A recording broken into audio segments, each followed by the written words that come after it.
On the mat, Stu Schulman. Stu Schulman, on the mat.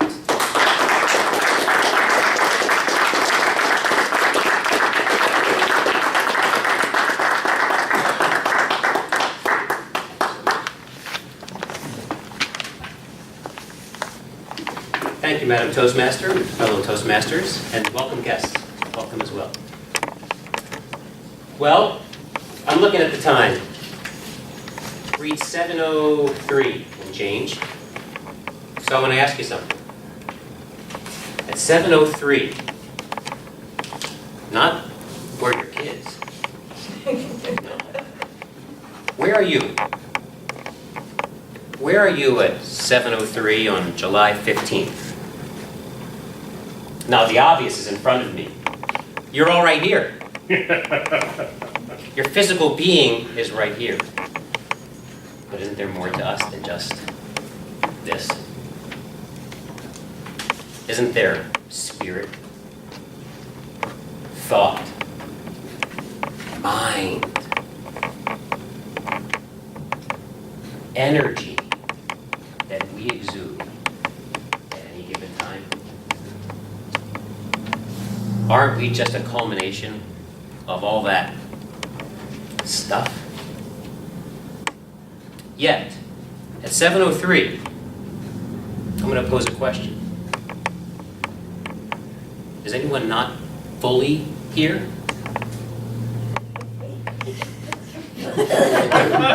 Thank you. Anyone have any emails they have to type? Something in their mind? I have to respond to one or two when I get home.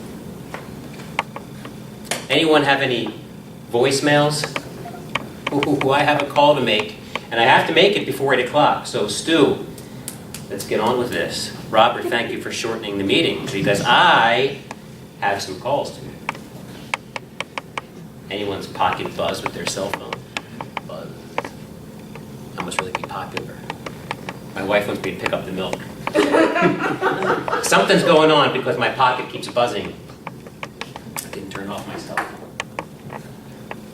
Anyone maybe post something on Facebook before they came in the room tonight? Waiting for the thumbs up on one of their comments or pictures? If Stu would just shut up, I'll go to my car soon and see how many people liked my picture of my cat.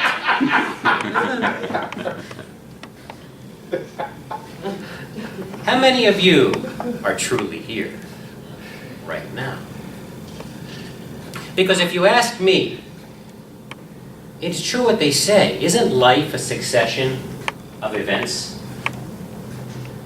I mean, from the time we're born, from little babies, from the moment we start crawling on the floor, until we waddle up to mom and dad, we give big hugs to mom and dad.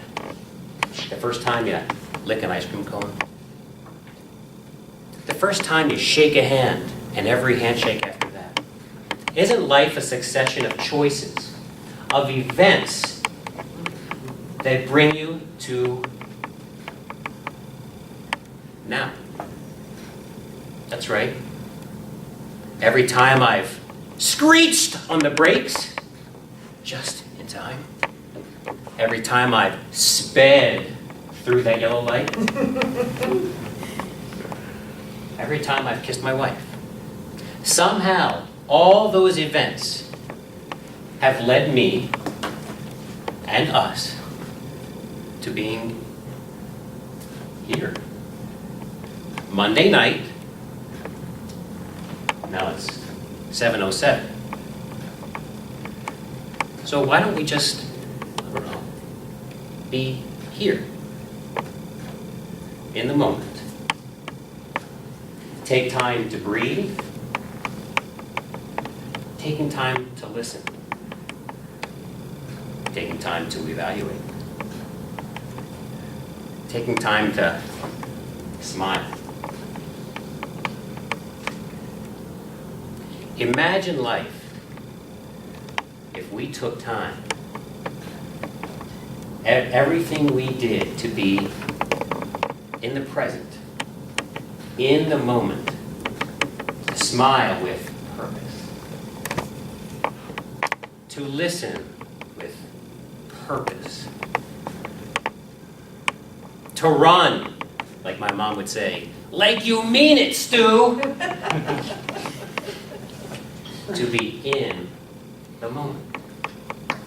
No, not looking backwards, no, and not looking too far forward, but to be right here in the moment. Any yogis in the room? People that do yoga, a little bit of yoga here and there? Yeah, yoga, good. In yoga, we would call this being on the mat. Does that ring a bell with anybody?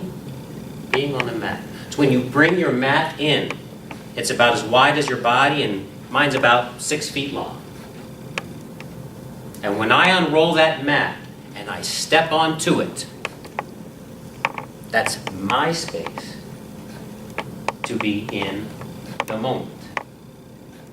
Every stretch, every muscle, everything I do for that hour is done with purpose in the moment. And perhaps even more importantly, every thought, every freeing thought, I'm allowed to escape all the other things in my life that distract me and be in the moment. We call that being on the mat. Imagine life existing every day on the mat. Madam Toastmaster. For our second speaker, Stu, we'll call up Jim Hunt as evaluator.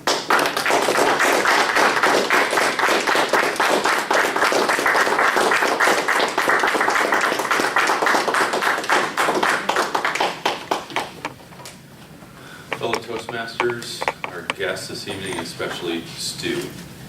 I always appreciate your talks. I always learn something.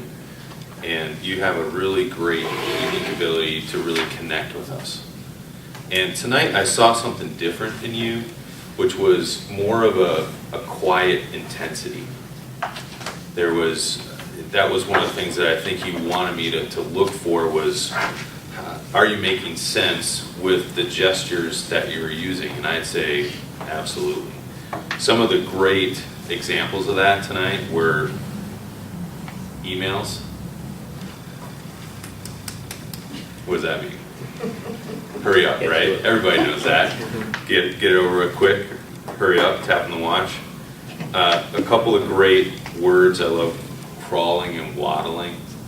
Again, a great visual with big hugs. You know, shaking the hand. You didn't move a lot, but the movement that you had, I thought really conveyed your message.